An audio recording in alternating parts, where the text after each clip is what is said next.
بنی ہوئی چیز کو کہتے ہیں، خالق بنانے والا ہے، بنانے والے کو کہتے ہیں۔ اس جہان میں جو جس شکل صورت روپ میں ہے اس کا بنانے والا صرف اللہ ہے، اسے کسی نے نہیں بنایا، اس نے سب کچھ بنایا۔ کسی میں نفع، کسی میں نقصان، کوئی نار سے، کوئی نور سے، کوئی روحانی مخلوق، کوئی مادی مخلوق، ہر ایک میں جو شکل ہے، تاثیر ہے، وہ اللہ نے اپنے ارادے سے رکھی۔ جب چاہے اللہ شکل بدل دے، جب چاہے شکل کو باقی رکھے، تاثیر بدل دے، جب چاہے اس کا وجود ہی اٹھا لے۔ یہ دن رات اس کی قدرت کے کرشمے ہیں۔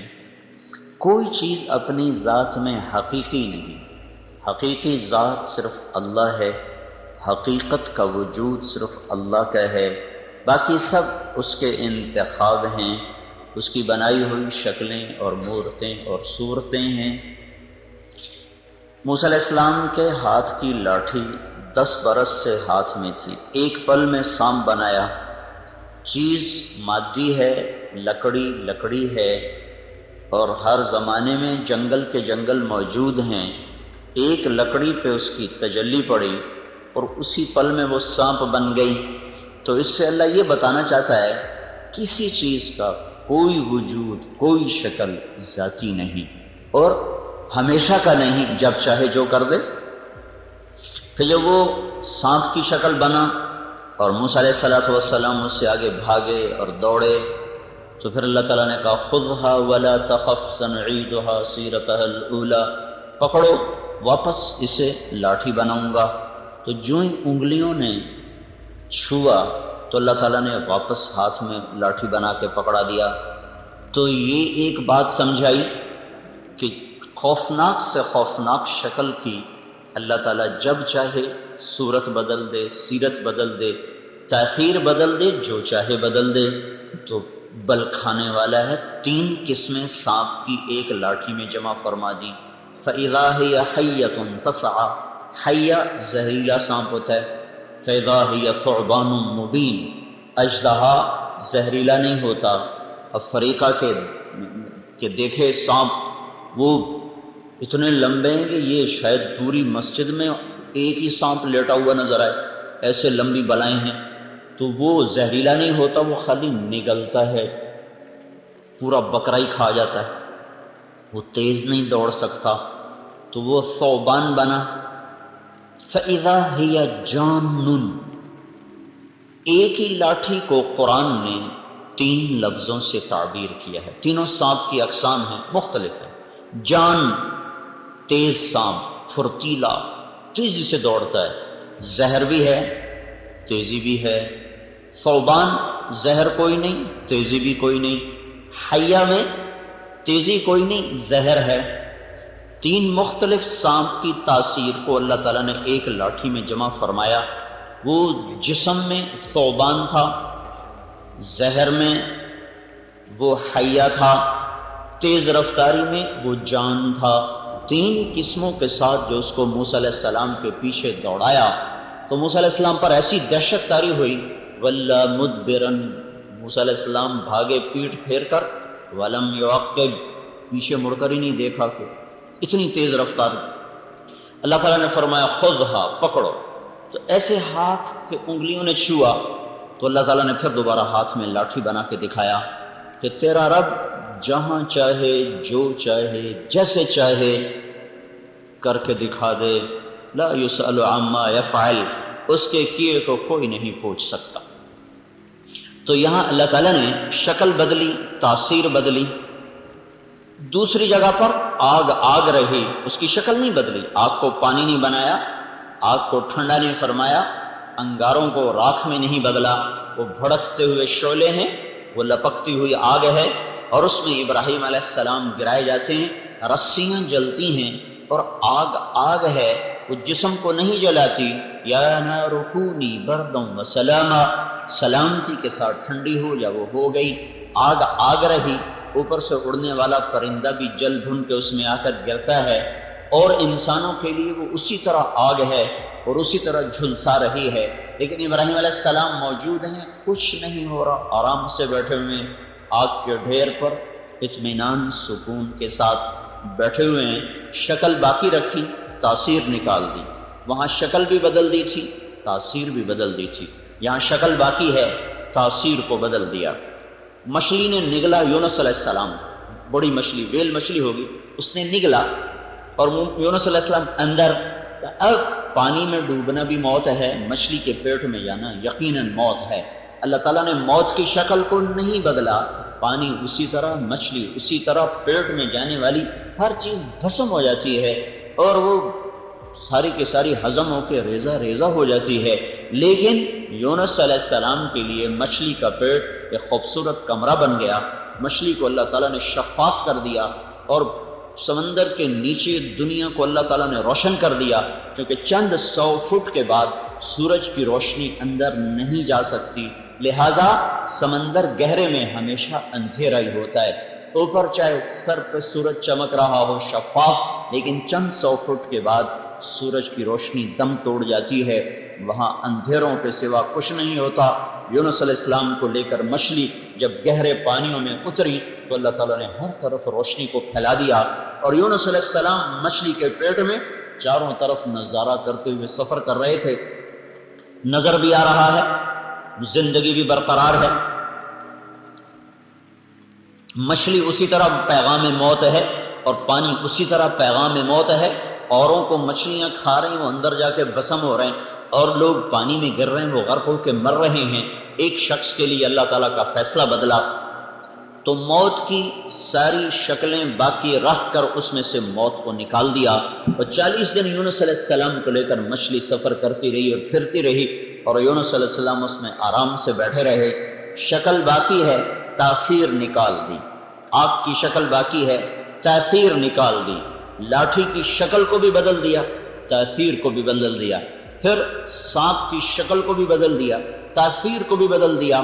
بنو اسرائیل رات کو سوئے آرام کے ساتھ، سوتے سوتے اللہ کا امر آیا، کونو قردۃ خاسئین، پڑے پڑے بندر بن جاؤ، بندر بن جاؤ۔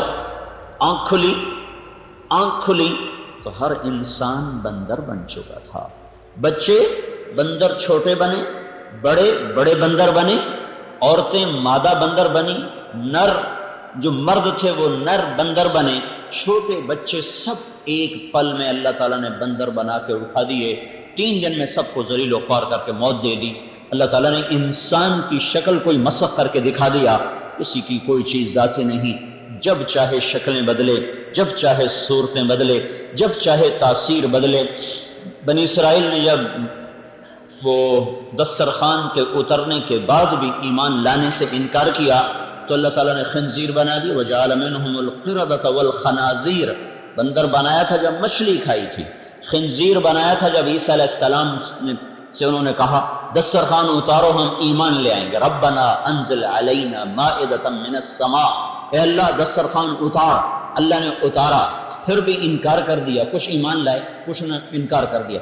جنہوں نے انکار کیا تھا اللہ تعالیٰ نے کھڑے کھڑے ان کو خنزیر بنا دیا، شکل بھی بدل دی، نسل بھی بدل دی، انسانیت سے خنزیر تک پہنچا دیا۔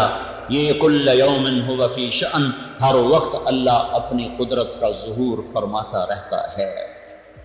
حضور پاک صلی اللہ تعالی وسلم کی پشت مبارک لگی اود پہاڑ کے ساتھ، غار میں طلحہ رضی اللہ عنہ نے غال میں ڈالا تو آپ زخمی تھے، ایسے دراز ہوئے، جو ہی پشت نے پتھر کو چھوا اور پتھر کو پتہ چلا کہ یہ تو 2 جہان کا سردار ہے، تو فوراً اتنا حصہ جو پشت سے لگا ہوا تھا وہ نرم تکیے میں تبدیل ہو گیا۔ سارا اود پہاڑ پتھر، سارا اود پہاڑ سخت، جتنا حصہ کمر مبارک سے لگا ہوا تھا وہ حصہ اللہ تعالیٰ نے تکیہ بنا دیا، پتھر کو نرم کیا۔ دوسری جگہ وہ سخت ہے، یہاں پہنچ کے وہ نرم ہے، جب چاہے جو چاہے کر دے۔ تبوک کے موقع پر پانی ختم ہو گیا، یہ حال ہو گیا کہ ایک صحابی نے اونٹ ذبح کیا، اس کی اوجھڑی کو نکالا، اس میں سے جو لید ہوتی ہے وہ نکال کر اس کو پانی، اس کو کپڑے میں ڈال کے نچوڑا، نچوڑ کر اس میں سے جو گندا ناپاک پانی نکلا وہ پیا، اس حد تک نوبت پہنچ گئی۔ تو عمر رضی اللہ تعالیٰ عنہ، یا رسول اللہ دعا کر دیں، اب تو ہم مرتے ہیں بھوک کی پیاس کی شدت سے۔ تو آپ نے فرمایا کسی کے پاس کوئی پانی ہو تو لاؤ۔ تھوڑا سا پانی لایا گیا، آپ نے 5 انگلیوں کو اس میں ڈالا تو آپ کی انگلیوں کے کناروں سے پانی کے چشمے پھوٹ پڑے۔ تو یہ انگلیوں میں پانی کا کیا تصور ہے؟ تو ایک بحث چلتی ہے کہ مائے زمزم افضل ہے یا مائے جنت افضل، جنت کا پانی افضل ہے یا زمزم کا پانی افضل ہے؟ کچھ لوگ فرماتے ہیں کہ جنت کا پانی افضل ہے کہ اللہ کی تجلیات کا مرکز، کچھ لوگ فرماتے ہیں کہ زمزم کا پانی افضل ہے کہ اللہ کے نبی کو جب معراج پہ لے جایا گیا تو جنت کے پانی سے سینہ مبارک کو نہیں دھویا گیا بلکہ زمزم کے کنویں سے پانی لایا گیا اور اس سے دھویا گیا۔ یہ دونوں کے اپنے اپنے دلائل ہیں۔ بعض علماء نے ایک تیسری رائے دی ہے کہ دنیا کا سب سے افضل پانی وہ ہے جو اللہ کے نبی کی انگلیوں سے نکلا تھا، اس سے افضل پانی دنیا میں کوئی نہیں۔ اب یہاں سے پانی نکلنے کا کیا تصور ہے؟ آپ نے یوں فرمایا 5 انگلیوں سے چشمے پھوٹ پڑے، 30,000 کا لشکر تھا، سب نے اپنے اپنے مشکیزیں بھر لیے، لوٹے بھر لیے، گلاس بھر لیے، اور پانی کے نکل رہا ہے۔ جو ہی اپنے ہاتھ اٹھایا تو سارا پانی ختم۔ تو میرے بھائیو، ان واقعات سے اللہ ایک ذہن دیتا ہے کہ اس جہان میں وہ ہوتا ہے جو اللہ چاہتا ہے۔ ہر شکل اللہ کے ارادے سے باقی ہے، ہر شکل اللہ کے ارادے سے فنا ہوتی ہے، ہر چیز کا وجود اللہ کے ارادے سے وجود میں آتا ہے، اور ہر چیز اللہ کے ارادے سے فنا ہو جاتی ہے۔ پہاڑ کو سختی ملی ہے تو اللہ نے دی ہے، زمین بچھونا بنی ہے تو اللہ نے بنائی ہے، آسمان چھت بنا ہے تو اللہ نے بنایا ہے، اس کو بلندی ملی ہے تو اللہ نے دی ہے، زمین کو پستی ملی ہے تو اللہ نے دی ہے، پہاڑ گڑ گئے ہیں تو اللہ نے گاڑے ہیں، ہوائیں لطیف بن کے چلتی ہیں تو اللہ چلاتا ہے، وہ صبا بنتی ہے تو اللہ بناتا ہے، وہ سرسر بنتی ہے تو اللہ بناتا ہے، وہ نسیم بنتی ہے تو اللہ بناتا ہے، وہ عقیم بنتی ہے تو اللہ بناتا ہے۔ بادلوں میں ہوا بھر کے آئے تو اللہ بھرتا ہے، اور بادل برسنے لگے تو اللہ برساتا ہے، وہ گرجتے ہیں تو وَيُسَبِّحُ الرَّعْدُ بِحَمْدِهِ وَالْمَلَائِكَةُ مِنْ خِيفَتِهِ، اور وہ بجلیوں کو لاتا ہے اور سروں کے اوپر گرجدار آواز کے ساتھ وہ چمکتی بھی ہیں، وہ کڑکتی بھی ہیں۔ تو میرے اللہ کا اپنا بنایا ہوا نظام ہے۔ کسی چیز میں جو بھی ہمیں نظر آتا ہے آسمان والے کا ہے، چاند ٹھنڈک لے کر آیا اور سورج گرمی لے کر آیا اور تارے جھل ملانا لے کر آئے، اور بہار ایک خنک ہوائیں، بہار ایک خوبصورت موسم بن کر آیا، بہار کا موسم ایک خوبصورت موسم بن کر آیا، اور آج کی خزاں اس ہڈیوں میں سردیاں اترتی ہوئی نظر آئیں، اور فروری میں شگوفے پھوٹتے ہوئے نظر آئے، اور دسمبر میں پتے جھڑتے ہوئے نظر آئے، اور پھلوں میں رس بھرتا چلا گیا، اور کہیں پھل کڑوا بن گیا، کہیں کسیلا بن گیا، کہیں میٹھا بن گیا، کہیں ترش بن گیا، کہیں کاشوں میں رس، کہیں دانوں میں رس، کہیں گودے میں رس، کہیں گٹھلی کے بغیر، کوئی گٹھلی کے بغیر، ایک ایک دانے کے ایک ایک دانہ انار کا کیسے میرا رب بناتا ہے، پھر اسے کیسے پردوں میں لپیٹتا ہے، پھر اسے کس خوبصورت انداز میں پیک کرتا ہے، پھر اس پر کیسی خوبصورت پیکنگ بناتا ہے، پھر اس کو کیسے شاخ کے ساتھ لٹکاتا ہے۔ انار کے درخت کی لکڑی کڑوی ہوتی، بہت کڑوی، پتا بھی کڑوا، لکڑی بھی کڑوی، پانی پھیکا، زمین بے ذائقہ، گوبر ویسے ناپاک، کھاد ویسے ایک کیمیکل چیز۔ یہ کون ہے جو اس دانے کو سرخ کرتا ہے، پھر اس میں رس بھرتا ہے، پھر اس میں چمک پیدا کرتا ہے، پھر اسے شفا کا سبب اور ذریعہ بناتا ہے۔ انار میں ذاتی تو سوجھ بوجھ کوئی نہیں ہے، جمادات ہوں، نباتات ہوں، حیوانات ہوں، نسقیکم من بین فرث ودم لبنا خالصا سائغا للشاربین۔ گائے نے چارہ کھایا، خشک یا تر یا سبز، یا بھوسا خشک یا چارہ سبز، اوپر پانی پیا، اور کچھ ونڈا کھایا، اندر جا کر ایک طرف خون بنا، ناپاک ہے، گوبر بنا، ناپاک ہے، خون سرخ ہے، گوبر پیلا ہے۔ نسقیکم من بین فرث ودم لبنا خالصا سائغا للشاربین۔ یہ کون ہے جو خون گوبر کے بیچ میں سے سفید رنگ کا ایک پانی اتارتا ہے، جس کو ہم دودھ کا نام دیتے ہیں؟ تھنوں پہ ہاتھ ڈالو تو ایسے چشموں کی طرح وہ نکلنا شروع ہو جاتا ہے۔ زندگیوں سے نکل جائے تو انسان بیماریوں کا شکار ہو جائیں، خود بنانا چاہیں تو ایک قطرہ نہ بنا سکیں، اور وہ دینے پر آیا تو ایک بھی زبان جانور کے تھنوں سے اتار دیا، پیو، اور اس کے اندر سے عقل کو ختم کر دیا۔ اگر بھینس میں عقل ہوتی تو جتنی طاقت دی ہے ہمیں قریب نہ پھٹکنے دیتی۔ یہ کون ہے جو صبح صبح اٹھنے سے پہلے ہی ہر گھر میں دودھ پہنچا ہوا ہے، ہر گھر میں دودھ کے نالے بہ رہے ہیں؟ دنیا کا تیسرے نمبر کا ملک ہے پاکستان، دودھ میں تیسرے نمبر کا ملک ہے، لیکن جو کہ بددیانتی کا ایک کینسر ہے جو سارے ملک میں پھیلا ہوا ہے، اس لیے وہ ہر چیز برباد ہو گئی۔ تیسرے نمبر پر پروڈکشن ہے دودھ کی ساری دنیا میں پاکستان کی۔ پھر تو میرے بھائیو، یہ اللہ اپنی ان ساری آیات سے، نشانیوں سے ہمیں بتاتا ہے کہ اس کائنات کا حقیقی مالک اللہ ہے، اس کائنات میں اصل شہنشاہی اللہ کی ہے۔ اس کا اس کائنات کے انسانوں کے بارے میں ایک اٹل قانون ہے جو نہیں بدلتا۔ فَلَن تَجِدَ لِسُنَّتِ اللَّهِ تَبْدِيلًا وَلَن تَجِدَ لِسُنَّتِ اللَّهِ تَحْوِيلًا سُنَّتَ اللَّهِ الَّتِي قَدْ خَلَتْ فِي عِبَادِهِ۔ میرے اللہ کا ایک قانون ہے، ایک طریقہ ہے، ایک سنت ہے جو ہمیشہ سے ہے، آج بھی ہے، آئندہ بھی رہے گا۔ جب لوگ فرمان بردار ہوتے ہیں اللہ زمین آسمان کی گردش ان کے حق میں کر دیتا ہے، جب لوگ نافرمان ہوتے ہیں اللہ تعالیٰ زمین آسمان کے تیور بدل دیتا ہے، اور بلائیں منہ کھول لیتی ہیں، آفات جھپٹ پڑتی ہیں، اور موت حملہ آور ہوتی ہے، اور مصیبتیں حملہ آور ہوتی ہیں، بیماریاں حملہ آور ہوتی ہیں، آپس میں جنگ و جدال کے منظر قائم ہو جاتے ہیں، محبتیں روٹھ جاتی ہیں، نفرتوں کی آگ بھڑکنے لگتی ہے، کبھی قحط پکڑتا ہے، کبھی ظالم بادشاہ آتے ہیں، کبھی بددیانت حکومتیں آتی ہیں، اور کبھی ظلم و ستم کے بازار گرم ہو جاتے ہیں، کبھی آپس کی لڑائیوں سے، کبھی آسمان کی آفتوں سے، کبھی زمین کے زلزلوں سے، کبھی پتھر کی بارش سے، کبھی ہواؤں کے جھونکوں سے، کبھی آسمان کے پانی سے، کبھی زمین کے پانی سے، کبھی فرشتے کی چیخ سے۔ یہ میرے رب کے لشکر ہیں جو ہمارے خلاف استعمال کرتا ہے جب انسان اللہ کے نافرمان ہوتے ہیں۔ اس وقت ساری دنیا کی انسانیت تباہی کے دہانے پر پہنچ چکی ہے۔ ساری دنیا ایک ایسی کشتی پر سوار ہے جس کے پیندے میں 100 چھید ہو چکے ہیں۔ یہ وہ مسافر ہیں جن کی کشتی کا ایک ایک تختہ ٹوٹ چکا ہے، اور یہ کشتی ڈوبنے پر ہے، اس کے بعد باندھ پھٹ چکے، اس کے پیندے میں سوراخ ہو چکے، اس کے ناخدا بے بس ہو چکے ہیں۔ اس وقت اللہ تعالیٰ اپنی کھلی نشانیوں کے ساتھ اپنے بندوں کو سمجھا بھی رہا ہے، بتا بھی رہا ہے۔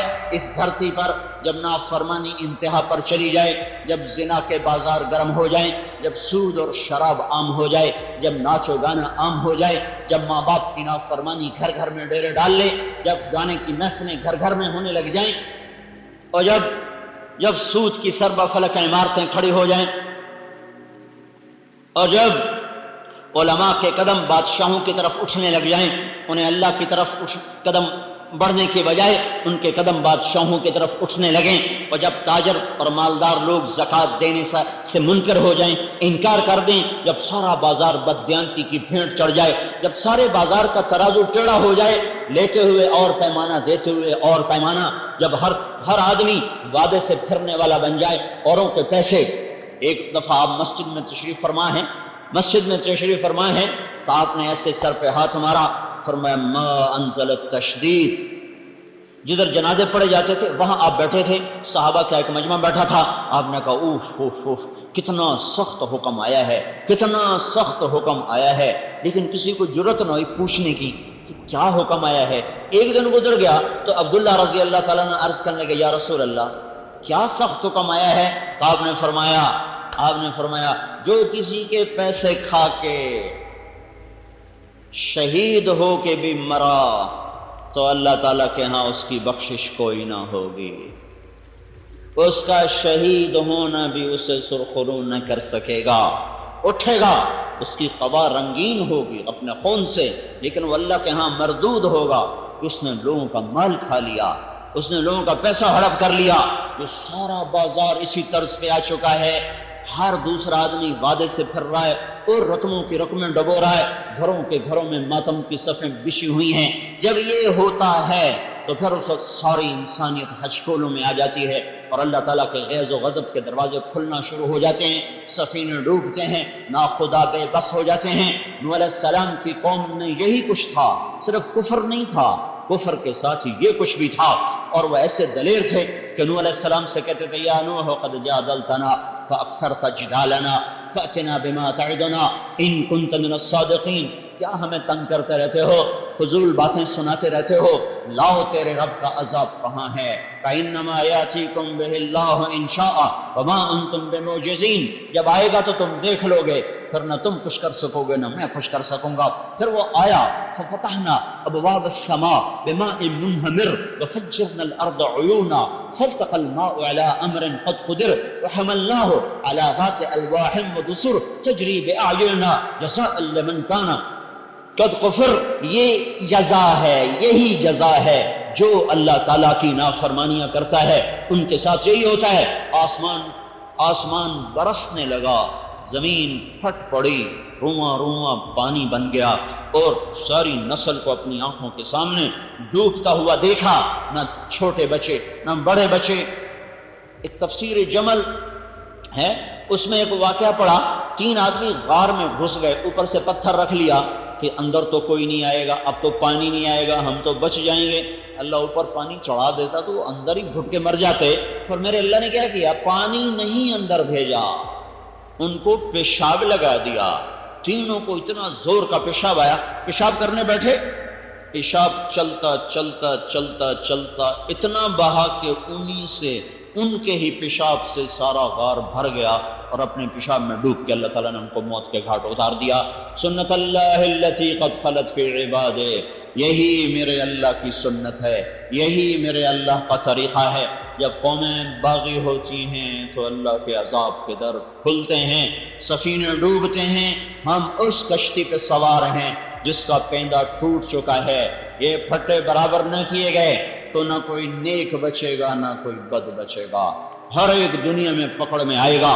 اللہ تعالیٰ نے پہلی قوموں کے واقعات اسی لیے سنائے ہیں۔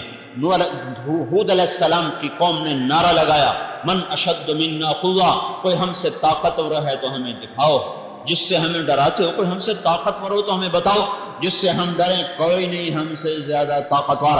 میرے اللہ کا جواب آیا، اولم يروا ان اللہ الذي خلقهم هو اشد منهم قوة وكانوا بآياتنا يجحدون فارسلنا عليهم ريحا صرصرا في ايام نحسات لنذيقهم عذاب الخزي في الحياة الدنيا والعذاب الآخرة اخزى وهم لا ينصرون۔ وہ کہنے لگے کہاں ہے، کون ہے، کس سے ڈراتے ہو، ہم تو ایٹمی طاقت ہیں، ہمیں کوئی مار سکتا ہے، ہم تو ایٹم بم بنانے والے ہیں، ہم پہ کوئی غالب آ سکتا ہے۔ ہر دور میں انسان پاگل یہی کرتا چلا آیا، جب اس کے ہاتھ میں طاقت آتی ہے وہ کہتا ہے میں ہی خدا ہوں۔ آج ایٹمی طاقتیں جو خدائی کے دعوے کر رہی ہیں، یہ آج کی کہانی نہیں، پرانی کہانی ہے، اور یہ ٹوٹیں گے، یہ بھی کوئی نئی کہانی نہیں ہے، یہ بھی پرانی ہی داستان ہے۔ جیسے ہر زمانے کے فرعونوں کو اللہ نے پکڑا، ان فرعونوں کے پکڑے جانے کا وقت آ چکا ہے۔ جیسے ہر زمانے کی ایٹمی طاقتیں جو وہ اللہ کو انہوں نے للکارا، اور اللہ تعالیٰ نے پھر ان کو کھلی آنکھوں سے لوگوں کے سامنے عبرت کا نشان بنایا، یہ آج بھی ہوگا اور ہونے کا وقت آ چکا ہے۔ جب اللہ تعالیٰ کی مہلت کا دروازہ بند ہوتا ہے پھر بساط بس لپٹنا ہوتی ہے، پھر اس کے بعد دیر کوئی نہیں ہوتی۔ سارے گھر میں، سارے کمروں میں تانے بانے مکڑی نے بن دیے، ادھر جالا ادھر جالا، ادھر جالا ادھر جالا، صرف یوں ایک جھاڑو اٹھا کر صاف کرنے کی دیر ہے، ایک جھاڑو ادھر پھرے گا ایک ادھر پھرے گا، چھت صاف ہو جائے گی، نہ مکڑیاں رہیں گی نہ جالے رہیں گے۔ دیر اتنی ہے کہ ایک جھاڑو پھیر دیا جائے، وہ جھاڑو پھرنے کا وقت آ چکا ہے۔ یہ بے حیا معاشرہ ہے، اس کے زندہ رہنے کی کوئی آس نہیں ہے۔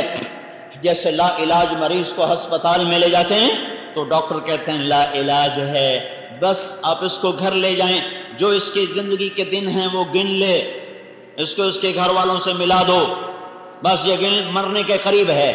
جب معاشرہ بے حیا ہو جاتا ہے تو اس کا ایک علاج ہے کہ وہ توبہ کریں، وہ توبہ کریں اور وہ اللہ کے سامنے جھک جائیں۔ اگر وہ توبہ نہیں کر رہے اور اگر وہ اللہ کی طرف نہیں جھک رہے تو یہ اب اللہ کے پکڑ میں آ چکے ہیں. اذا رأيت الله عز وجل يؤتي العبد على معاصيه من الدنيا فانما هو استدراج. دنیا کھل رہی ہو، نافرمانی بڑھ رہی ہو تو یہ اللہ کا فضل نہیں ہے، یہ اللہ کی پکڑ ہے. اللہ ان قریب ان کو پکڑنے والا ہے. ہر دور میں قوموں نے یہی کہا، ہاں وَمَكَرُوا مَكْرًا وَمَكَرْنَا مَكْرًا وَهُمْ لَا يَشْعُرُونَ.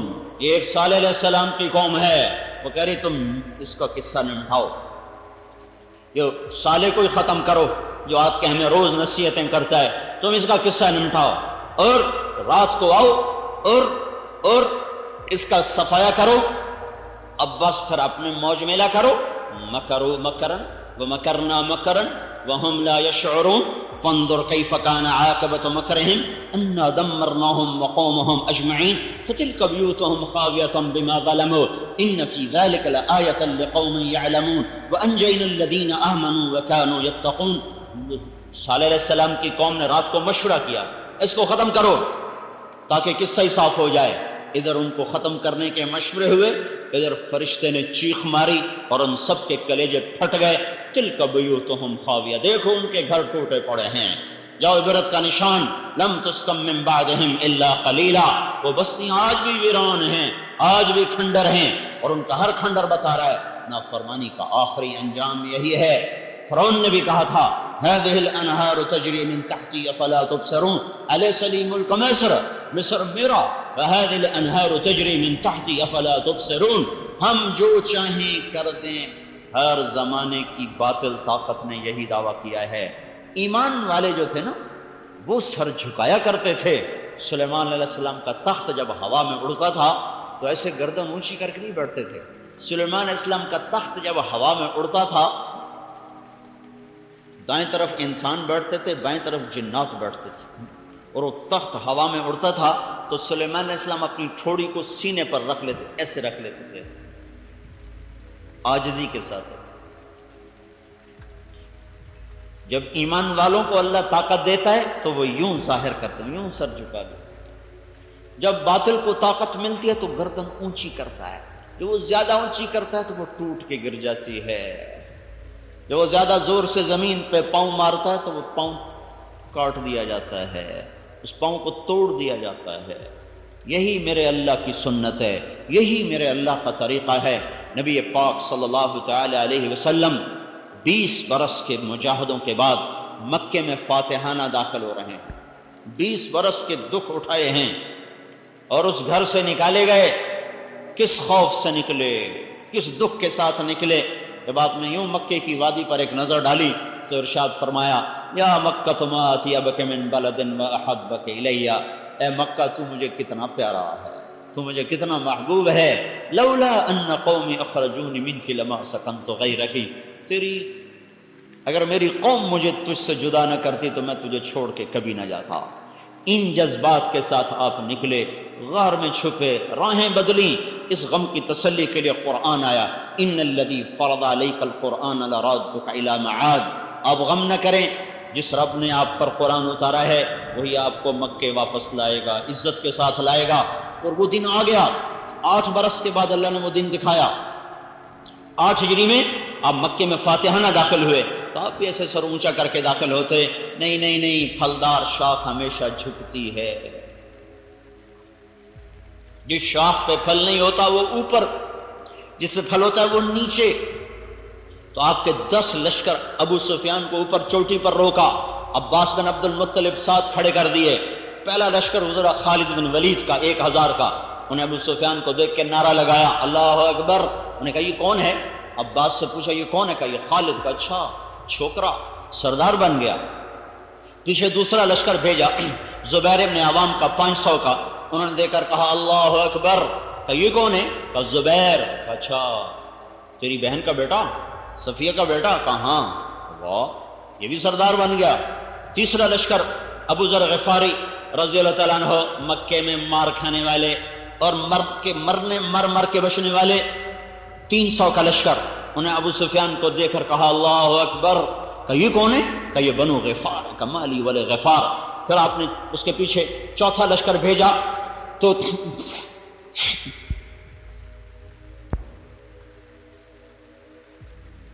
سعد بن عبادہ کے ہاتھ میں. جب یہ لشکر گزرا اور گرد و غبار اور اس میں عمر کی آواز کڑکتی ہوئی تو ابو سفیان کہنے کہ یہ کس کی آواز ہے؟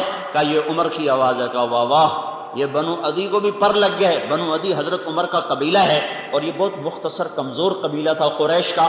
تو ابو سفیان نے حقارت سے کہا اچھا بنو عدی کو بھی پر لگ گئے، عمر جیسا صفیں درست کر رہا ہو. تو یہ سارا جب منظر دیکھا تو وہ کہنے لگا ابو سفیان، عباس میں نے بڑے بڑے بادشاہ دیکھے پر تیرے بھتیجے جیسی بادشاہی میں نے آج تک نہیں دیکھی. تو عباس رضی اللہ عنہ فرمانے لگے ابو سفیان وہ تجھے کب عقل آئے گی؟ تو ابھی بھی نہیں سمجھ رہا؟ وہ یہ بادشاہت نہیں ہے، یہ نبوت ہے. ابھی پتہ چل جائے گا. بادشاہ بھی دیکھے جب وہ شہروں کو فتح کرتے ہیں تو وہ کیا کرتے ہیں؟ ان الملوک اذا دخلوا قرية افسدوها وجعلوا عزة اهلها اذلة وكذلك يفعلون. جب بادشاہ شہروں کو فتح کرتے ہیں تو وہ عزت داروں کو ذلیل کر دیتے ہیں، خون کی ندیاں بہا دیتے ہیں. لیکن جب اللہ سے ڈر کر تلوار اٹھانے والے جب ان کو اللہ عزت دیتا ہے تو ان کا یہ حال کبھی نہیں ہوتا، ان کا یہ حال کبھی نہیں ہوتا. یہ بادشاہوں کی ریت ہے.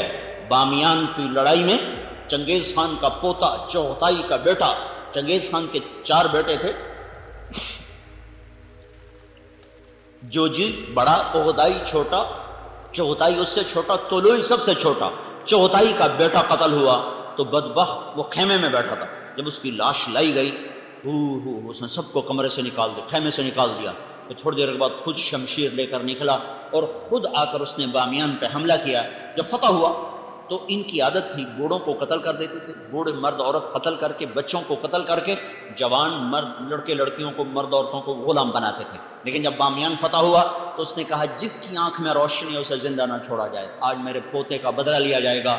انہوں نے کتے اور بلے بھی ذبح کر دی. سارے بامیان میں سے 5 آدمی بچے تھے، 5 کسی تہ خانے میں چھپ گئے تھے. باقی سارا شہر نہ انسان چھوڑا، نہ مرغے چھوڑے، نہ جانور چھوڑے، نہ کتے چھوڑے، نہ بلے چھوڑے، سب کو ذبح کر دیا.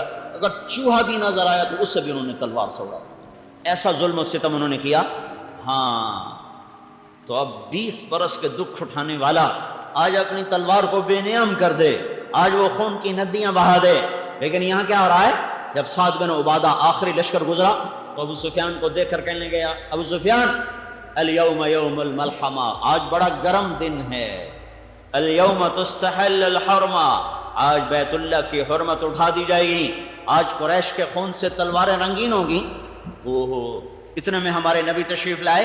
تو اب آپ کی آمد دیکھو فاتحانہ.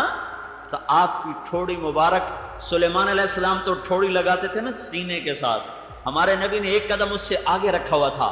آپ کی ٹھوڑی مبارک لگی ہوئی تھی اونٹنی کے پالان کے ساتھ. ایسے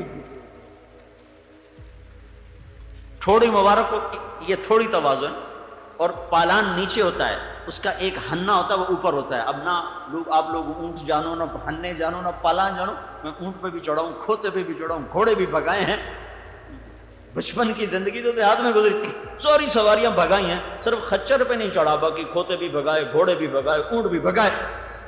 تو وہ ہننا ہوتا ہے وہ ایسے ہوتا ہے. تو آپ کی ٹھوڑی مبارک یہاں لگی، اتنا نیچے جھکے ہوئے تھے. ہاں اہل ایمان کے ہاتھ میں جب رزق آتا ہے، اقتدار آتا ہے، وہ اکڑتے نہیں ہیں. وہ ایٹمی طاقتوں کی طرح یہ نہیں کہتے ہم جو چاہیں کر دیں. میں یہ کہہ رہا تھا یہ پھنسنے کا وقت ہے جب طاقتور لوگ یوں کہنا شروع کر دیں ہم جو چاہیں کر دیں تو سمجھو کہ ان کے ختم ہونے کا وقت آ چکا ہے. وہ اپنے پھندے میں خود پھنس چکے ہیں. تو جب آپ قریب آئے تو آپ کی زبان مبارک پر کیا الفاظ تھے؟ لا الہ الا اللہ وحدہ نصر عبدہ انجز وعدہ وہزم الاحزاب وحدہ. آج میرے اللہ کی تعریف ہے، وہی اکیلا وحدہ لا شریک معبود ہے جس نے اپنے وعدے کو سچا کیا، بندے کی مدد کی، لشکروں کو شکست دی اور اپنے ماننے والوں کو عزت دی. آج جو کیا میرے اللہ نے کیا. یہ کہتے ہوئے جب آپ ابو سفیان کے قریب آئے تو ابو سفیان نے اوپر سے کہا الیوم یوم الملحمہ، یا رسول اللہ کیا آج گرم دن ہے؟ کیا آج خون بہانے کا دن ہے؟ تو تو آپ نے جواب دیا الیوم یوم المرحمہ، آج خون بہانے کا دن نہیں ہے، آج معاف کرنے کا دن ہے۔ تو وہ کہنے لگے تو آپ کے جھنڈے والا تو کہہ رہا ہے آج خون بہانے کا دن ہے۔ تو حضرت ابو بکر نے کہا یا رسول اللہ، سعد بن عبادہ غصے والے ہیں، تلوار میں تیزی ہے، مجھے ڈر ہے کہ ان کی تلوار کہیں زیادہ نہ چل جائے، آپ ان سے جھنڈا واپس لے لیں، جھنڈا کسی اور کو دیں۔ تو اللہ کے محبوب کی حکمت تدبیر، تو آپ نے سوچا اب جھنڈا کسی اور کو دوں، انصار کا سب سے بڑا سردار، وہ اگرچہ منہ سے کچھ نہ کہے گا پر اس کا دل تو کٹ کے رہ جائے گا۔ تو آپ نے ان کے بیٹے کا انتخاب فرمایا، قیس بن سعد، تو ان کو بلا کر فرمایا جاؤ ابا سے کہو جھنڈا تیرے حوالے کر دیں۔ تو بیٹے کو دیتے ہوئے تکلیف نہیں ہوگی، ہیں کتنی خوبصورت حکمت کی بات ہے۔ تو آپ وہ گئے کہ ابا اللہ کے نبی فرما رہے ہیں جھنڈا میرے سپرد کرو، تو انہوں نے ارشاد فرمایا کوئی نشانی لے کر آؤ تب حوالے کروں۔ یہ جھنڈے کی تما نہیں ہے، یہ نسبت کی تما ہے۔ یہ جھنڈے کی تما میں نہیں گیا کہ جھنڈا میرے ہاتھ چوے جی میں ساڑھے وزیران ہے نا جھنڈے والی کار میں لب جائے میں جی میں بھی ہو جائے۔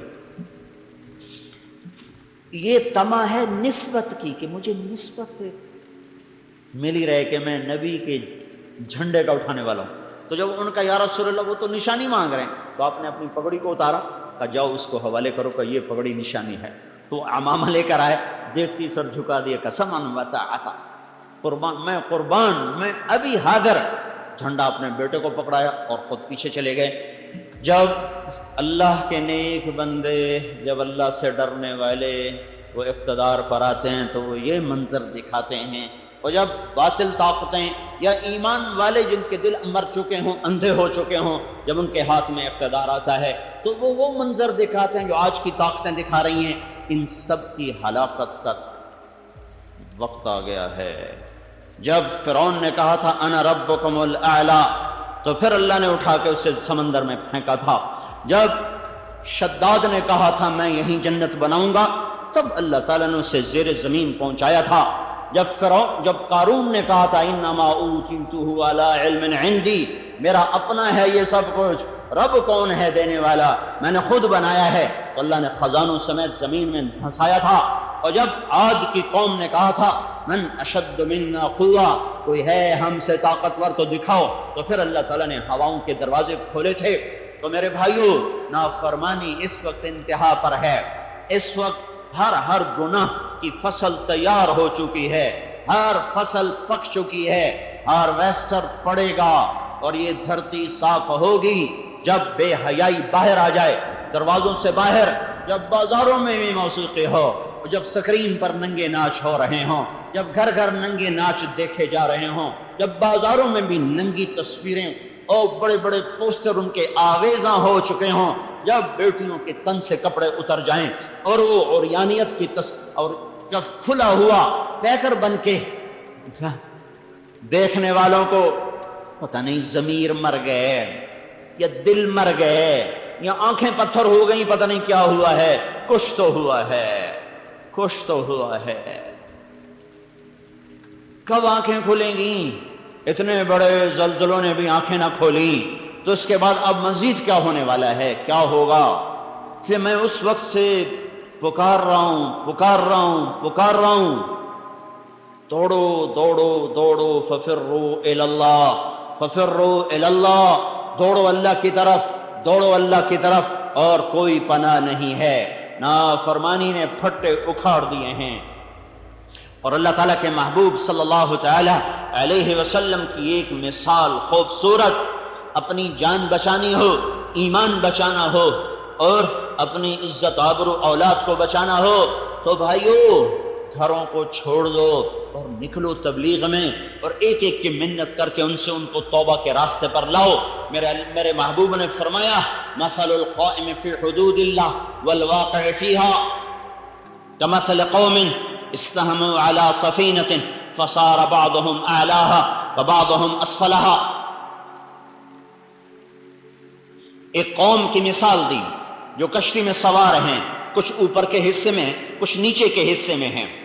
جو نیچے والے ہیں اذا استقوا الماء مروا علی من فوقهم، پینے کا پانی اوپر ہے نیچے کوئی نہیں، نیچے والے بیٹھ کے مشورہ کرتے ہیں یار یہ اوپر جانے میں تکلیف ہے، پھٹا توڑو نیچے سے پانی نکالو، پھٹا توڑو نیچے سے پانی نکالو۔ یہ خبر اوپر جاتی ہے کہ نیچے والے پانی پینے کے لیے پھٹا توڑنے لگے ہیں۔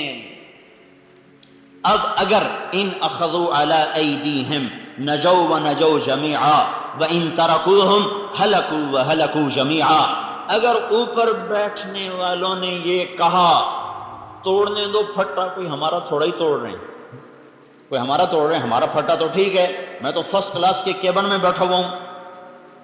میں اس حدیث کو ایک سمندر کے سفر سے جتنا سمجھا ہوں اتنا کسی کتاب اور شرح سے نہیں سمجھا۔ ایک سمندری سفر کیا تھا بیلجیم سے انگلینڈ 4 گھنٹے کا، اور سمندر میں طوفان تھا اور جہاز بہت بڑا تھا، اس مسجد سے بھی بڑا جہاز تھا، 4 گنا اس سے بڑا جہاز ہوگا۔ اس سفر سے یہ حدیث میری آنکھوں کے سامنے کھلی ہے کہ اللہ کے نبی نے کتنے خوبصورت مثال سے تبلیغ کی اہمیت کو سمجھایا اور نافرمانوں کو روکنے کو سمجھایا کہ یہ کتنا اہم کام ہے۔ اگر فرما بردار لوگ یہ سمجھتے رہے ہم تو نیک نمازی ہیں، ہمارے گھر میں ٹی وی کوئی نہیں، ہمارے گھر میں VCR کوئی نہیں، ہمارے گھر میں کوئی کسی قسم کی نافرمانی کوئی نہیں، چاہے دائیں والا بائیں والا آگے والا پیچھے والا جو کرتا ہے کرنے دو، ہمیں کیا ہے، ہمیں کیا ہے، ہمارا کیا نقصان کرتا ہے، اس نقصان کو سمجھایا جا رہا ہے۔ اوپر آواز پہنچی، وہ نیچے پھٹا توڑ رہے ہیں، تو اوپر والے کیا کہیں؟ توڑنے دو، کوئی ہمارا توڑ رہے ہیں، ہمارا کیا ہے، میں تو فرسٹ کلاس کے کیبن میں بیٹھا ہوں، میرے لیے تو کھانا بھی آ رہا ہے، چائے بھی آ رہی۔ اگر ایسا ہو گیا تو تھوڑی دیر کے بعد پتہ چلے گا کہ نیچے والے ڈوب گئے اور فرسٹ کلاس کے ڈوبنے کا وقت آ گیا ہے۔ اب پانی اسے نگلنا شروع ہو چکا ہے اور کشتی پہ تہ کی طرف جا رہی ہے۔ اب ویلا کام نہ آئے گا، اب اوپر والے بھی ڈوبیں گے، نیچے والے بھی ڈوبیں گے۔ اوپر والے نیک لوگوں کی مثال، نیچے والے نافرمان لوگوں کی مثال۔ اوپر والے لوگ یہ کہیں جو نماز نہیں پڑھتا ہماری کیا، جو شراب پیتا ہے ہمیں کیا، جو زنا کرتا ہے ہمیں کیا، جو سود کھاتا ہے ہمیں کیا، جو جھوٹ بولتا ہے ہمیں کیا، جو ماں باپ کا نافرمان ہے تو میری کوئی سردردی ہے، میرا کوئی ٹھیکہ ہے۔ اگر یہ ہوتا رہا تو پھر جب زنا کی فصل کٹے گی پاک دامن بھی کٹیں گے، جب سود کی فصل کٹے گی تو حلال کھانے والے بھی کٹیں گے، جب شرابیوں پہ کوڑا برسے گا تو پانی پینے والوں پر بھی برسے گا۔ پھر مسجد بھی گر گئی، مندر بھی گر گئے، گھر بھی گر گئے۔ دریا نے نہ نیک چھوڑا نہ بد چھوڑا، زمین نہ نیک چھوڑتی نہ بد چھوڑتی ہے۔ موت کے بعد اپنی اپنی نیتوں پر فیصلہ ہوگا، وہ موت کے بعد ہے۔ لیکن زمین کی پکڑ سے بچنے کے لیے اللہ تعالیٰ کے نبی نے خوبصورت مثال دی ہے کہ انہیں روکو، انہیں روکو، انہیں روکو، انہیں روکو، ورنہ ان کی ہلاکت کے ساتھ تم بھی ہلاک ہو جاؤ۔ تو مجھے یہ خیال آتا ہے جس وقت وہ ہمارا جہاز ہچکولے کھا رہا تھا، ہم فرسٹ کلاس سے نیچے تھے، تو اوپر شراب خانہ تھا، اس لیے ہم نے اوپر نئی جگہ لی، اوپر شراب خانہ تھا، اس سے نیچے والا کھلا ایسے ہال کمرہ تھا، اس میں ہم بیٹھے ہوئے تھے، اور اتنا اونچا تھا کہ ہمارے نیچے ایک سطح تھی، اس سے نیچے اس کا پیندا تھا جس میں کوئی 30-40 بڑے بڑے 22 ویل کے ٹرالے کھڑے ہوئے تھے، اتنی اونچائی پر تھے۔ جب پانی کی موج آ کر ایسے تھپڑ مارتی تھی نا تو شیشے کے ساتھ آ کر لہریں ٹکراتی تھی اور پورا جہاز رکوع میں چلا جاتا تھا۔ ادھر سے موج اٹھتی ادھر کر دیتی، ادھر سے موج اٹھتی ادھر کر دیتی۔ اس طرح 4 گھنٹے ہمارے لیے 40 سال بن گئے تھے، لگتا تھا جیسے ساحل پر جا کر ہم لگیں گے ہی نہیں۔ اس وقت میں اگر کوئی آ کر ہمیں کہتا کہ نیچے ایک آدمی پھٹا توڑ رہا ہے تو میری جگہ آپ ہوتے تو آپ کیا کرتے؟ کوئی ہوتا جو یہ کہتا توڑنے دو ہمیں کیا ہے، توڑنے دو ہمیں کیا ہے، پڑے تھے اور الٹی سیدھی حرکتیں کر رہے تھے، فوراً میں نیچے آ گیا۔ اگر وہاں بھی جا کر کوئی ایک اعلان کر دیتا کہ نیچے ایک آدمی پھٹے توڑ رہا ہے تو پھر شرابیوں کا نشہ بھی ہرن ہو جاتا، پھر وہ بھی بھاگ دو، روکو روکو روکو۔ پھر کوئی یہ نہ کہتا پہلے خود عمل کر لو پھر اوروں کو تبلیغ کرنا ہے، پھر کوئی یہ نہ کہتا پہلے خود ٹھیک ہو جاؤ پھر اوروں کو تبلیغ کرو۔ نہ جانے کا بہانہ، نہ جانے کا بہانہ، کام نہیں کرنا، گھر چھوڑنے کو جی نہیں چاہ رہا، پہلے خود تو ٹھیک ہو جائیں پھر اوروں کو تبلیغ کریں۔ کوئی نہ رکتا، سارے بھاگتے، روکو روکو روکو۔ میرے بھائیو، چاروں طرف نافرمانی کی آگ ہے اور ہر طرف آگ لگی ہوئی ہے۔ اگر اس آگ کو نہ بجھایا گیا تو میرا آشیاں بھی جل جائے گا، اگر اس پھٹے کو نہ دوبارہ ٹھیک کیا گیا تو میرا کیبن بھی ڈوب جائے گا۔ یہ اتنی خوبصورت مثال ہے تبلیغ کی عظمت کو بیان کرنے کے لیے کہ کسی کے لیے گنجائش نہیں۔ پھر سمندر کی مثال اس لیے دی کہ عرب کے لوگ سمندری سفر سے ڈرتے تھے، انہوں نے پانی دیکھا ہی نہیں تھا، پانی سے وہ گھبراتے تھے، پانی ان کی بہت بڑی کمزوری تھی کہ دیکھتے ڈرتے تھے، سر صحرا جنگل پہاڑ تو پانی سے گھبراتے تھے۔ اس لیے سمندری جہاد کا اجر اللہ کے نبی نے دگنا بتایا، زمین پہ جنگ کرنے والوں سے دگنا اجر ہے سمندر میں جہاد کرنے والوں کا، کہ آپ نے دگنا اس لیے بتایا تاکہ اس کی رغبت پیدا ہو اور اس کے لیے کوشش کی جائے۔ تو سمندر سے ویسے ڈرتے تھے، ادھر آپ نے کشتی کی مثال دی اور چشم تصور میں ان کو ڈوبتا دکھایا۔ تو چونکہ میں نے ایک سمندری سفر کیا اور خوش قسمتی سے ایک طوفان بھی دیکھا، پھر اس حدیث کو بھی پڑھا ہوا ہے، ان دونوں کو جب میں نے آپس میں جوڑا تو میرے اوپر ساری شروحات ایک طرف رہ گئی اور وہ میرا سفر ایک طرف، کہ میں دیکھتا ہوں کہ اس تبلیغ کے کام کے بغیر حفاظت نہیں ہے، اس تبلیغ کے کام کے بغیر نجات نہیں ہے۔ جب سفینہ ڈوبے گا سارے ڈوب جائیں گے۔ ہاں، اللہ کا وعدہ ہے وَأَنْجَيْنَا الَّذِينَ يَنْهَوْنَ عَنِ السُّوءِ، جو اوروں کو برائی سے روکنے کی کوشش کر رہے ہوں گے اللہ ان کی حفاظت فرمائے گا، اللہ ان کو بچائے گا۔ تو میرے بھائیو، میں تو کب سے عرض کر رہا ہوں، کب سے شور مچا رہا ہوں، نافرمانی کی فصل کٹنے پر آ چکی ہے، اس کو اب مرنا ہے۔ یہ جراثیم اپنی زندگی پوری کر چکے ہیں۔ جیسے وہ سنڈی ہوتی نا، ہم کپاس آج کل کپاس لگی ہوئی ہے تو سنڈی کی ایک عمر ہوتی ہے، وہ آتی ہے فساد مچاتی ہے، پتے کھا جاتی ہے، ٹنڈا کھا جاتی ہے، پودے کو برباد کر دیتی ہے، پر پھر خود وہ ایک کچھ 4 ہفتے کا اس کا سارا سرکل ہوتا ہے، اس کے بعد وہ اپنی موت آپ مر جاتی ہے۔ ایسے ہی نافرمانی کی ایک عمر ہے، ایک زندگی ہے، وہ پوری ہو چکی ہے، وہ ختم ہونے کا ہے، آخری سانسوں پر ہے۔ میں شور مچا رہا ہوں، واپس آ جاؤ، واپس آ جاؤ، واپس آ جاؤ، یہ سفینہ ڈوبنے والا ہے، اس کشتی کے بعد باندھ پھٹ چکے ہیں، اس کے پیندوں میں سوراخ ہو چکے ہیں اور موجیں اس کو نگلنے کے لیے تیار ہیں، صرف ایک اشارے کا انتظار ہے، اوپر سے امر آئے گا اور یہ سب زیر و زبر ہوگا، اور یہ سب جب کسی کو پانی بہائے، کسی کو ہوا اڑائے، کسی کو زمین نکل جائے، کسی کو فرشتے کی چیخ آئے، جو بھی ہو یہ کرنا میرے اللہ کا کام ہے۔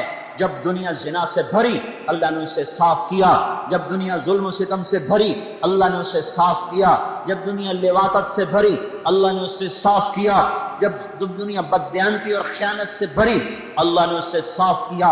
بے حیائی اور بددیانتی 2 معاشروں کو سب سے شدید پکڑائی ہے۔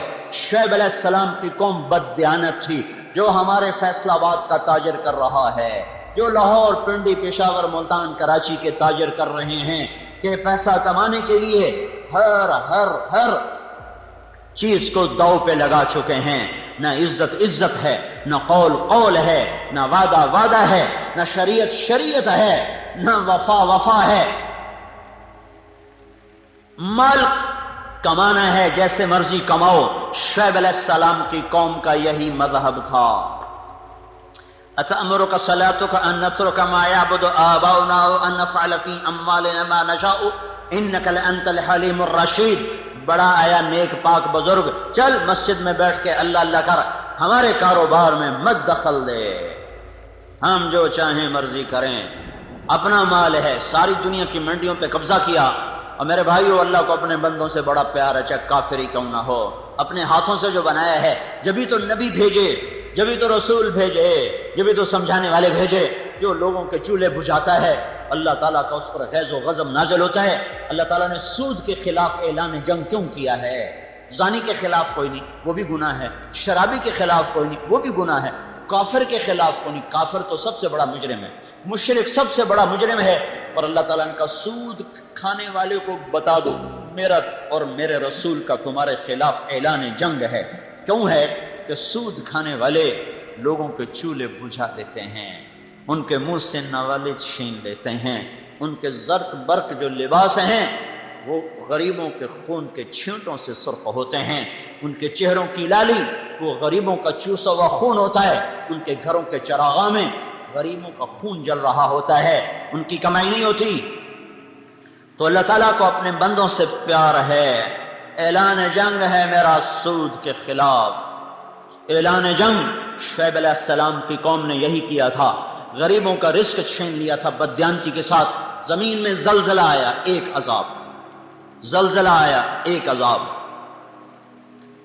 او ہو اوپر سائبان کی طرح بادل چھایا اور اس میں سے آگ برسی، یہ دوسرا عذاب۔ زمین کپ کپائی، فرشتے کی چیخ آئی، آسمان سے آگ برسی، اللہ نے 3 عذابوں میں ان کو پکڑا اور ان کی ساری منڈی کو جلا کے راکھ بنا دیا۔ جاؤ اردن میں ہماری جماعت گئی تھی 1991 میں، آج بھی وہ عبرت کا نشان بن کے کھڑے ہوئے بتا رہے ہیں کہ جب بازار کا تاجر بددیانت ہو جاتا ہے تو آخری انجام یہ ہے، یہ تجارت ٹوٹے گی، یہ تجارت ٹوٹے گی، یہ نظام ٹوٹے گا۔ اور پھر دوسرا بے حیا معاشرہ تھا لوط علیہ السلام کی قوم کا، جن پر اللہ نے 5 عذاب کٹھے برسائے۔ 5 عذاب کسی قوم پر نہیں آئے، بے حیا معاشرے کو تنبیہ کی جا رہی ہے۔ زمین میں زلزلہ آیا، چہرے مسخ کر دیے گئے، فطمسنا اعینہم، فرشتے کی چیخ آئی، آسمان سے پتھر برسے، جعلنا عالیہا سافلہا، اوپر کا نیچے، نیچے کا اوپر کر دیا گیا اور پٹخ کے زمین پر مارا اور 70 مربع میل میں پانی نکل آیا۔ 70 مربع میل میں پھیلا ہوا شہر اللہ نے چند منٹوں میں انہیں پتھر مار مار مار کے چہرے پہلے ہی مسخ کیے۔ زلزلہ، فرشتے کی چیخ، اوپر سے پتھر، اوپر کا نیچے، نیچے کا اوپر، اور پھر مستقل ان پر عذاب کی شکل قائم کر دی کہ وہ ڈیڈ سی کہلاتا ہے کہ کوئی چیز وہاں زندہ نہیں رہ سکتی، اتنا گندا پانی ہے بحر مردار کا۔ سب سے زیادہ اس بے حیا معاشرے پر اللہ تعالیٰ نے عذاب کی کوڑے برسائے، 5 قسم کے عذاب آئے۔ تو خیانت اس وقت سارے بازاروں میں ابل ابل رہی ہے، اور بے حیائی کے گٹر ابل ابل ابل کے انہوں نے دیہات کیا، شہر کیا، سب کو اپنی لپیٹ میں لیا ہوا ہے۔ یہ صاف ہوں گے، اس دھرتی کو صاف ہونا ہے۔ خزاں ہمیشہ نہیں رہتی، بہار ضرور آتی ہے، بارشیں کتنی ہی لمبی ہو جائیں موسم ضرور کھلتا ہے، گھٹا کتنی ہی گھنگور کیوں نہ ہو، آخر آخر آخر کو جا کر آسمان چمکتا ہے۔ یہ سارا معاشرہ اپنی بے حیائی کی حدوں کو چھو چکا ہے، آگے حد کوئی نہیں ہے۔ اب انہیں غاروں میں جانا ہے، اب انہیں ہلاکتوں میں جانا ہے، اب ان کے لیے ذلت کا لباس آئے گا، اب ان کے لیے عذاب کے کوڑے برسیں گے، اب ان کے لیے غضب کی بجلیاں کڑکیں گی۔ توبہ کرنے والے اور لوگوں کو بچانے والے بچا لیے جائیں گے اور باقیوں پر رندہ پھر جائے گا۔ اگر اللہ زندہ حی قیوم موجود ہے تو یہ ہوگا، اور یہاں اگر کی بات نہیں ہے، اللہ تو ہے ہی، میں اور آپ ہیں اگر مگر، ہم ہیں آنے والے، مٹنے والے، مرنے والے، وہ تو ہے، تو تھا، وہ تو رہے گا، ہمیشہ حی، ہمیشہ قیوم، ہمیشہ ابدی، ہمیشہ سے ازلی، دائم، قائم، حی قیوم، مالک الملک، فعال لما یرید، یفعل ما یشاء، جو چاہے کر دے۔ دھرتی اس کی غلام، آسمان اس کا غلام، ہوائیں اس کے تابع، پانی اس کے نوکر، زمین آسمان کا نظام اس کے امر سے، فرشتے اس کے تابع، کائنات کی ایک ایک چیز اس کے امر کے اشارے کی منتظر ہے۔ جب نافرمانیوں کے گٹر ابلتے ہیں تو پھر اللہ تعالیٰ اپنے امر کے ساتھ انہیں صاف کرتا ہے۔ تو میرے بھائیوں، سخت سخت خطرے میں معاشرہ داخل ہو چکا ہے۔ او بھائیو، کہاں تک جائے گی میری آواز مجھے نہیں پتا، تم تو سنو، اوروں کو سناؤ، تبلیغ میں پھرو، پھٹے توڑنے والوں کی منت کرو، پھٹے توڑنے والوں کی منت کرو. ایک آدمی نے اگر نماز چھوڑ دی ساری کالونی کا پھٹا ٹوٹ گیا, سارے شہر کا پھٹا ٹوٹ گیا. 8 بازاروں میں ایک آدمی نے سود پہ کام کر لیا, ایک آدمی نے بددیانتی سے کام کر لیا تو پھٹا ٹوٹ گیا. اور جب 100 میں 100 بددیانت بیٹھے ہوں 10,000 اکٹھے کرو تو ایک دیانتدار نظر آتا ہے. تو جب اس طرح بددیانتی کا عفریت نگل چکا ہو تو اس کشتی کے ڈوبنے کے سارے اسباب مکمل ہو چکے ہیں. اس لیے میرے بھائیوں, میں سارے بھائیوں کی خدمت میں یہ پکار رہا ہوں, عرض کر رہا ہوں کہ توبہ کر کے اللہ کو مناؤ اور اللہ کی راہوں میں پھرو, تبلیغ میں پھرو, لوگوں کے پیچھے پھرو, ان کی منتیں کرو. یہ اس وقت گھروں میں بیٹھنے کا وقت نہ نیکوں کے لیے ہے, نہ بد کے لیے ہے, نہ تاجر کے لیے ہے. سب سے بڑی عبادت اس وقت لوگوں کے پیچھے پھر کر ان کو تیار کرنے. یہ امت نبیوں والا کام لے کر آئی ہے, یہ امت حضرت محمد صلی اللہ علیہ وسلم کی نائب بن کر آئی ہے. ساری دنیا میں پیغام حق کی آواز لگانا اس امت کے ذمے ہے. ان کا بیٹھ جانا ان کی زندگی کا سب سے بڑا جرم ہے. داؤد علیہ السلام نے ایک دن مقرر کر دیا کہ آج دن میں کسی کو نہیں ملوں گا, بیٹھ کے اللہ اللہ کروں گا. دروازے بند کر لیے, دیواریں اونچی کر دی اور اندر بیٹھ کے اپنا ذکر میں شروع ہو گئے. اللہ نے 2 فرشتے انسانی شکل میں اوپر سے اندر اتار دیے. داؤد علیہ السلام پریشان, ففزع منہم, یہ کہاں سے آ گئے؟ تالا بند, دروازہ بند, دیواریں اونچی, سیڑھی کوئی نہیں, یہ اندر آئے کیسے؟ لا تخف خصمان بغى بعضنا على بعض, آپ ڈرے نہیں, ہمارا جھگڑا ہو گیا ہے, اب ہمارا جھگڑا طے کر دیں, فیصلہ کر دیں. تو کیا ہے کہ یہ میرا بھائی ہے, لہو 99 نعجہ اور میں ولی نعجۃ واحدہ, اس کی 99 بھیڑیں, میری ایک بھیڑ. فقال اکفلنیها وعزنی فی الخطاب, کہتا تیری ہے کہ میں ہی لے لڑیں, تو چھاڑ دے تو میں نے دے دے. تو آپ ذرا فیصلہ کریں ہم میں جھوٹا کون ہے سچا کون ہے. یہ فیصلہ تو بچہ بھی کر سکتا ہے. بھائی تو ظالم ہے. داؤد علیہ السلام کے پاس فیصلہ بھجوایا کیوں گیا کہ داؤد تو دروازے بند کر کے بیٹھنے نہیں آیا. اگر تجھے خلوت کا شوق ہے نا تو رات کو اٹھ جا, اگر تجھے ذکر کا شوق ہے تو رات کو اٹھ جا. دن میرے بندوں کے لیے ہے, تو گوشہ نشینی کے لیے نہیں آیا. تو نبی ہے اور نبی کا کام گوشہ نشینی نہیں ہے.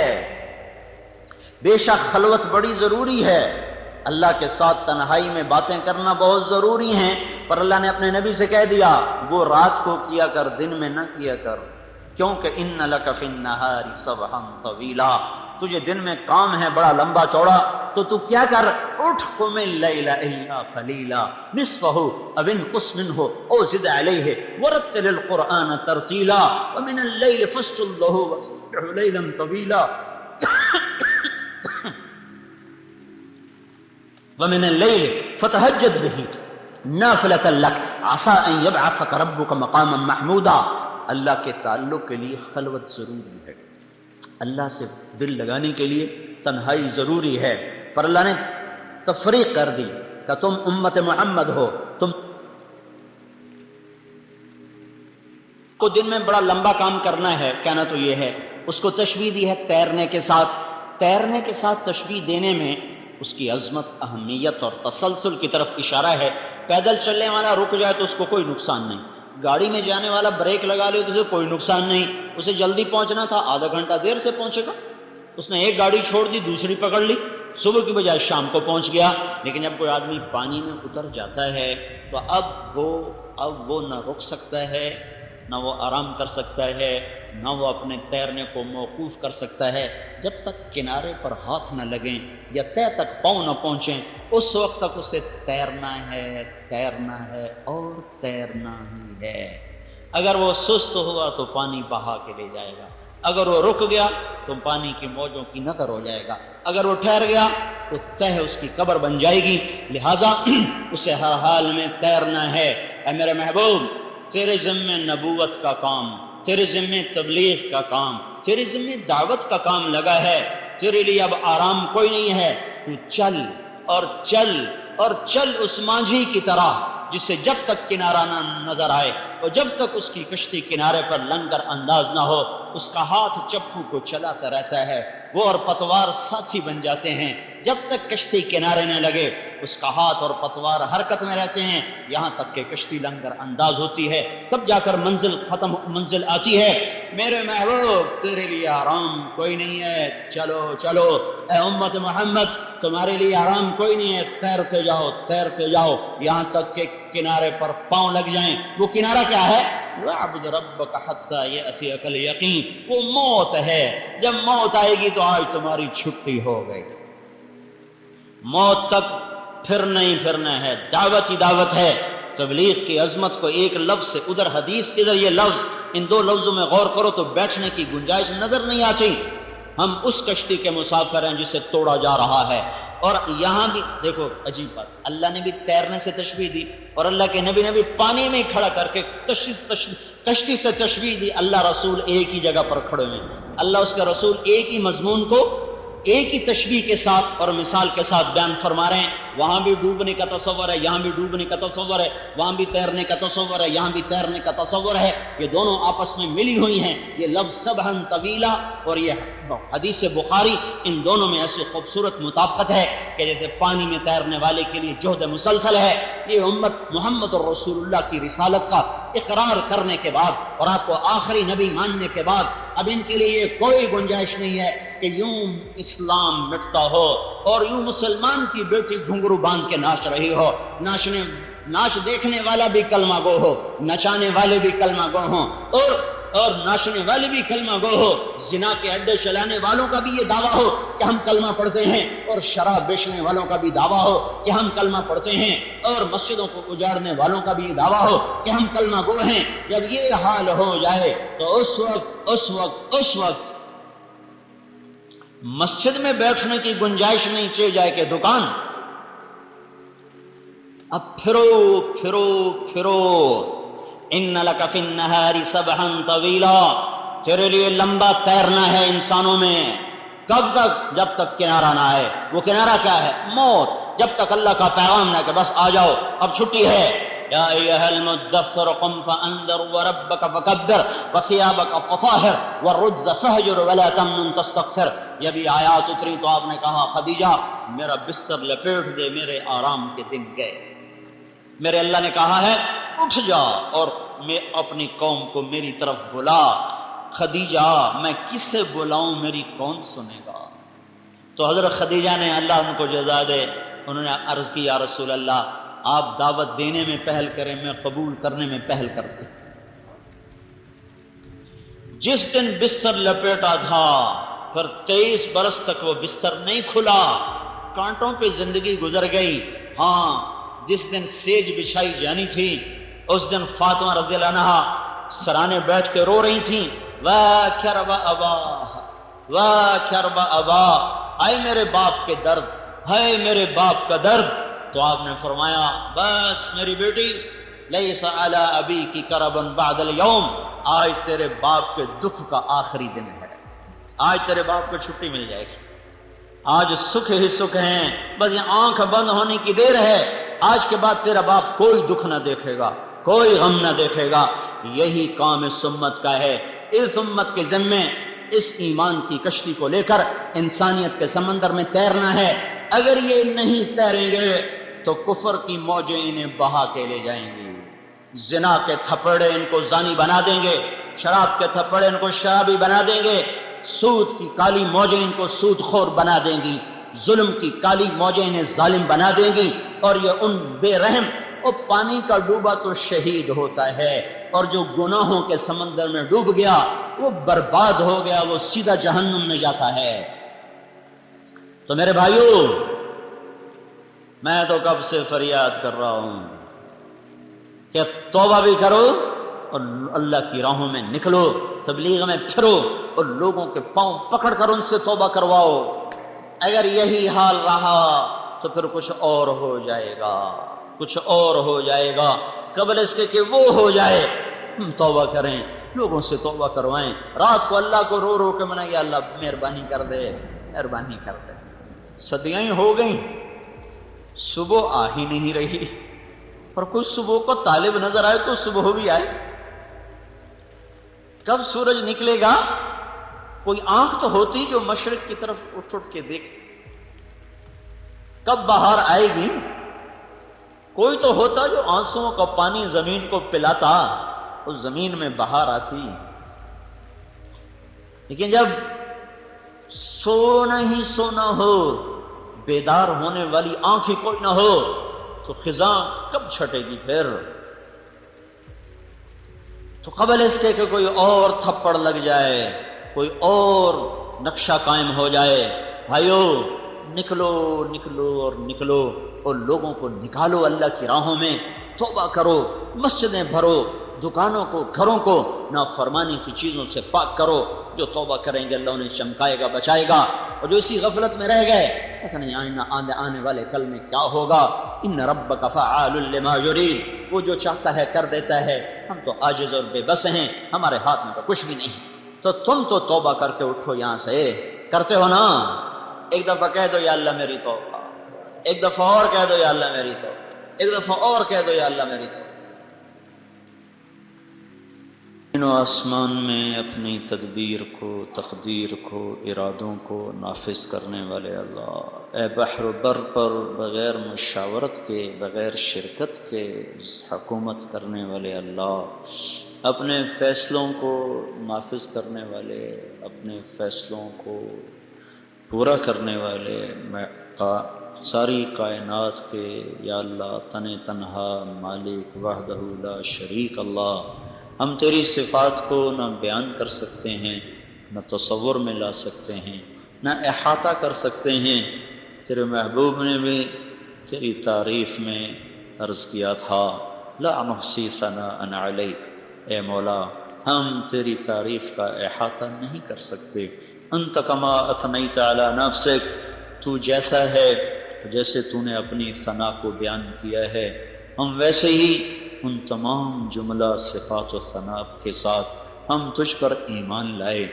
یا اللہ ہم تیرے کمزور حقیر فقیر بندے ہیں، تو شہنشاہ اعظم ہے، ہم میرے مولا مجبور ہیں، تو میرے مولا مختار ہے، جابر ہے، ہم ضرورتوں کے غلام ہیں، تو ہر ضرورت سے پاک ہے، ہم زمان و مکان کے پابند ہیں، تو زمان و مکان سے پاک ہے میرے مولا، ہم کھانے پینے کے محتاج ہیں، تو کھانے پینے سے پاک ہے میرے مولا، ہم تھکن کے، آرام کے، نیند کے بندھنوں میں پھنسے ہوئے میرے مولا، تو تھکن سے بھی پاک ہے، نیند سے بھی پاک ہے، اونگ سے بھی پاک ہے، ہمیں حالات ہم پر اثر انداز ہوتے ہیں، تو ہر حال سے پاک ذات ہے، صدمے ہمیں رلاتے ہیں، دکھ ہمیں درد مند کرتے ہیں، تو ہر قسم کے حال سے پاک ذات ہے میرے مولا، ہم اپنے سارے دکھوں کے ساتھ، غموں کے ساتھ، اپنی اجڑی ہوئی دنیا لے کر،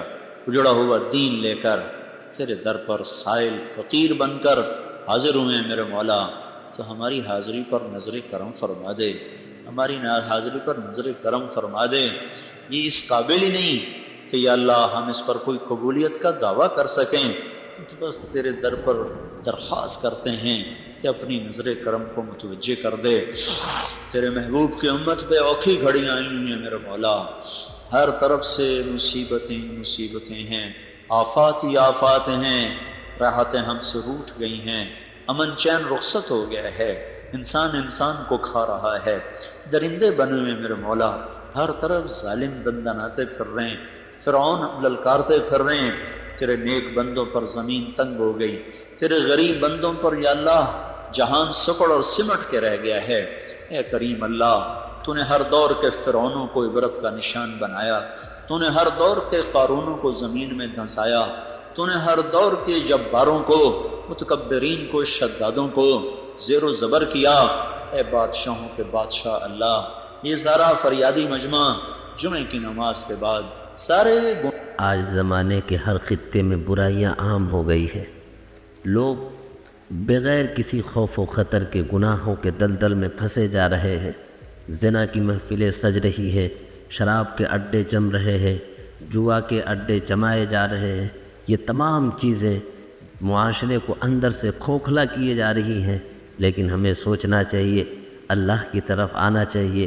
اللہ ہمیں جھنجھوڑ رہا ہے کہ سنبھل جاؤ، جاگ جاؤ، گناہوں کو چھوڑ دو۔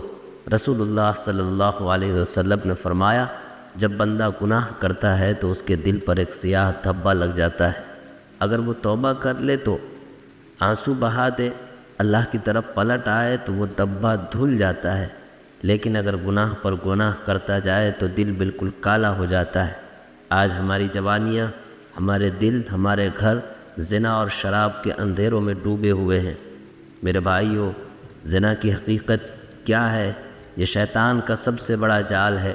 قرآن کہتا ہے وَلَا تَقْرَبُوا الزِّنَا إِنَّهُ كَانَ فَاحِشَةً وَسَاءَ سَبِيلًا، زنا کے قریب بھی مت جاؤ، یہ بے حیائی ہے اور برا راستہ ہے۔ زنا ایک لذت نہیں، یہ عذاب ہے۔ یہ لذت چند لمحوں کی، لیکن نتیجہ رسوائی، بے برکتی، بیماریاں، خاندان کی بربادی، آخرت کی تباہی۔ شراب کے بارے میں اللہ کے رسول صلی اللہ علیہ وسلم نے فرمایا شراب تمام گناہوں کی ماں ہے۔ شراب پینے والا عقل کھو دیتا ہے، بہن بیٹی کی عزت بھول جاتا ہے، ماں باپ کی عزت خاک میں ملا دیتا ہے۔ کتنے گھروں کی چولہا بجھ گئے، کتنی بیویاں بیوہ ہو گئیں، کتنے بچے یتیم ہو گئے، سب شراب کے اڈوں سے۔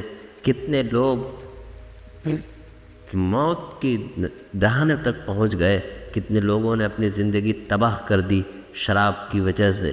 اس لیے لوگوں، شراب سے دور بھاگو، شراب سے توبہ کرو۔ ذرا سوچو میرے بھائیو، وہ قبر، وہ تنہائی، وہ اندھیرا، جب کفن لپیٹ دیا جائے گا اس وقت زنا کی لذت یاد آئے گی؟